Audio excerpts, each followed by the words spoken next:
there is a question about like, is physiotherapy similar to taking a massage? Yes, this is a very common problem which we face as professionals, because people also feel that physiotherapy is synonymous with massage, but it's not true. With physiotherapy, we are not massage is just a very tiny bit of the whole physiotherapy syllabus. And we don't do the traditional massage anymore because it has evolved over this period of time. It has evolved in a big way. Like Vasu said, 4 decades ago when I started, and what we are today with physiotherapy, with all the software that has developed and the computers that came into the well-being of patient care, it has been modified to a great deal. So, but I must say that we have scientific massage as a part of physiotherapy. We don't do only massage, and massage as in just for relaxation is not what physiotherapy does. So what we normally do is like a manual release of the tight muscles. We do a myofascial release. If there is a tightness, we release that tightness in the muscle. We reduce the spasm of the muscle, the tension of the muscle. And we use our hands on techniques to get that, much rather than, it's not like a Thai massage or, people are now equating it to a Thai massage. It's not like that. Okay. So it's also that like you'll be using, equipments along with the hand massage. Yes, yes. I understood that it is a part of, one of the aspect of physiotherapy is massage. I'm trying to understand what's more than massage in physiotherapy. Like, is it you're using equipment or like a different? So, because in our physiotherapy, we have basically 2 parts. We have exercise therapy and electrotherapy. Now, electrotherapy is wherein we have all these physical modalities. We have electrical currents, but they are very, very tiny currents. They are with not a high amplitude of current. Very tiny currents are used, low frequency currents, middle frequency currents to achieve pain relief. So we call it electroanalgesia. Just like you take a painkiller, like Brufen, or you take, Voltaren, or you take any painkiller. Same way, we use electric currents, we use ultrasound, we use laser therapy to reduce pain and inflammation. So the best part about all of this is that there is no side effect.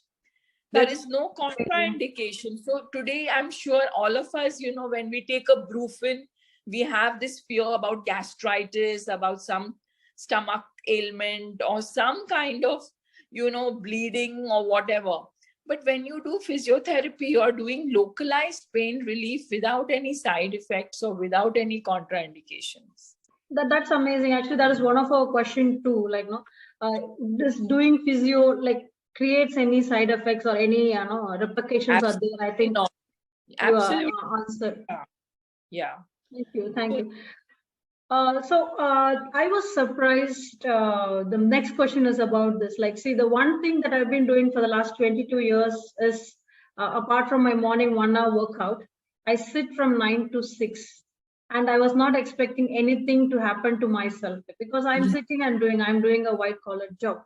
But I was surprised, like, 6 months ago that I had some injuries in my neck for doing and not doing anything. So that's my next question, Kusum. Like, does sitting and working for a long time cause injuries to our muscles and bones? Yes, you know that there is something which we are now beginning to experience even more after the post-COVID scenario.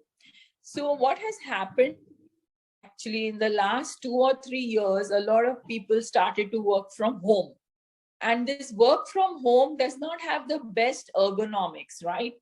At home, we are probably slouching on chairs, on sofas, sitting on dining table chairs. So the height of the chair, the laptop is not like a workplace design, what you get in a corporate office setup. And we also, as a professional, I found there was a high percentage of people with neck pain and back pain in the post-COVID era. But that's because that most of us had poor ergonomics and posture, and we had lack of activity. Now, if you remember, in all those lockdowns, we were confined to the four walls of the house. So we were not moving out, we were not able to stretch ourselves, and plus most of us were sitting by the computer, or we didn't get time to stretch ourselves. Like, so when you say remote working, actually the work entered the rooms. It didn't stop with the living room, it entered all the rooms.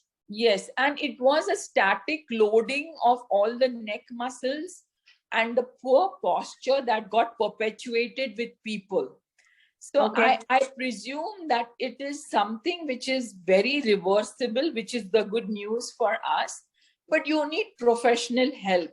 You can do the corrective exercises, you can do a good ergonomic chair, you can correct your workplace design.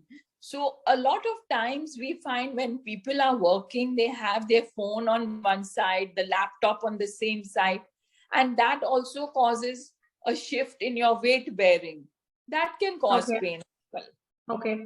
So there is a wear and tear that's happening to us even if we are sitting and working. Like Absolutely. It's just, thank you. Thanks for clarifying. Yeah.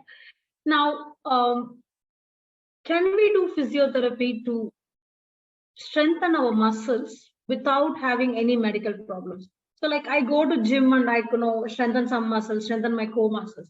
Can physiotherapy come in picture like that to strengthen our muscles?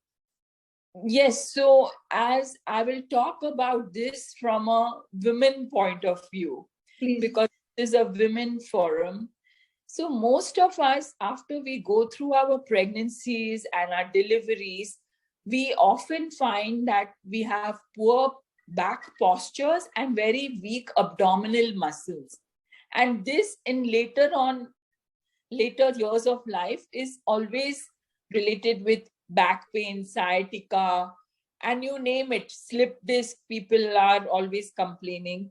So I would say that physiotherapy could be done, but in order to do physiotherapy to strengthen muscles, it is first important to get a referral from a doctor.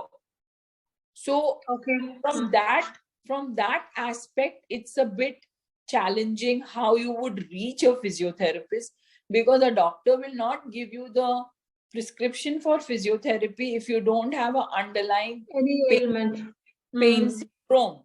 So you could come as a patient who wants to correct posture. For example, I had a patient, a young lady. She said, I have very bad posture. I know I'm always hunching. I'm just 28, but I look like an old lady. So yeah, you can do posture correction exercises. You can do core building. You can do abdominal strengthening. You can do a little bit of a general workout. And that's the basic stuff you do. Yes. Okay. So there is way we can do proactively. That is through something like a posture correction. So thank you for clarifying that. Yes. Okay. Can this physiotherapy be a regular activity like an exercise? Like every morning or once in 3 days? Yes. So I have to tell you something. As all of us are getting older, you said that the process of degeneration is occurring perfectly in all of us, right? Also, what I find with people is that they need to modify their lifestyle. So for example, when I was a teenager, I would go running around a park that was close to my place for about maybe 1 hour. But today I can't do that. I need to slow down my pace. So look at another activity, which is with less weight bearing to my joints. So the load on the joints is less. So maybe cycling is a better option now for me than just going for a jog or a light walk on a soft surface with soft shoes. So my point is that physiotherapy can be done in a way that you incorporate it in your daily life. You do few simple exercises which are corrective in nature. You correct your posture, you correct your neck posture, you correct your back, you sit correctly, use the right pillow, and make sure that you don't sit for too long, because if you sit for more than 30 minutes, your spine is going to get loaded and you're going to land up with back pain. So you must stretch, walk around every 30 minutes, make a point to do some activity. So normally what I do people, I give them exercises for the neck, for the mid back and the lower back. And I tell people, okay, you do some in office in front of your boss, you do some at home on your yoga mat, but you make sure that you're always keeping your spine well lubricated and you keep it mobile, so it doesn't get stiff and I'm then getting doesn't another cause point pain. from you here, like which I just want to reiterate to the audience, that you're saying like whoever it is, wherever you are, like every 30 minutes, just get up from your seat and walk or do something that is to lubricates your spine rather than continuing to sit. Yes, absolutely.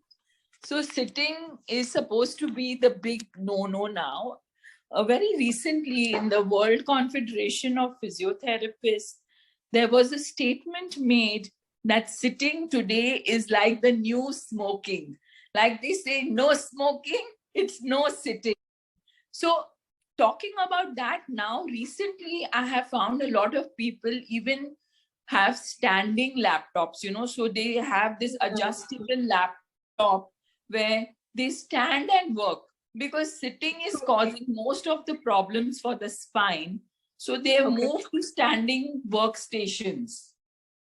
Nice, thank you. So now coming back to the original question. So you saying that yes, physiotherapy regularly can be done like an exercise, like so some basic part of it can be done on a daily basis.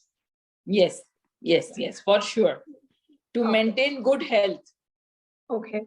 So, and they need to visit the therapist for doing that, or you think like you can give some couple of exercises that can be done? Yes. So basically, what you can do is just formulate a plan for yourself. So every person is different, For example, your spine may be different from mine, and my problems may be different. So I may have knee issues, somebody can have back issues. So once you make a program for yourself, you go to a physiotherapist, you make a tailor-made program according to your needs and your deficits. So there are women who have so many babies and they have very weak tummy muscles. So we have to build those. And then there are people who have very poor posture. Then sedentary workers who are sitting on the desk for long usually have hunched backs and they have a forward protruding posture. So you correct that, you do those exercises, you do your stretching, the various ways to stretch with TheraBand, etc., etc. Is Once there you know something your that you plan, can show us now, like one or two exercises? That is that. so you can do simple chin tucks on your Okay. desk, double chin exercises. Wow, this is amazing. How many counts? Yeah, your double chin will take away your stress of the neck. Okay. You could even do a little unlock, Okay. left and right, to unlock those joints. Okay. Then you can do an exercise where you have both hands up to back. This Okay. takes away the load. Okay. Yeah. So you could just incorporate very simple stuff in your daily life. These are absolutely that I can do, pause my work, and I can do this for some 30 seconds. Very practical tips. Thank you. Yes, it's very practical and it's very effective. So the other thing is that you don't need to do 100 exercises. You can do, True. you you don't need it. See, what you need maybe is just 2 or 3 correct exercises that work for the crux of your problem. So I often find people coming to me telling me, oh, we saw this in Google and we read this there and we saw this chart and we saw this on YouTube, but then you don't need it. You don't have to do everything. You have to do things which work for you. Absolutely. Uncomplicate things, right? That's a very clear explanation, detailed one on some regular exercises.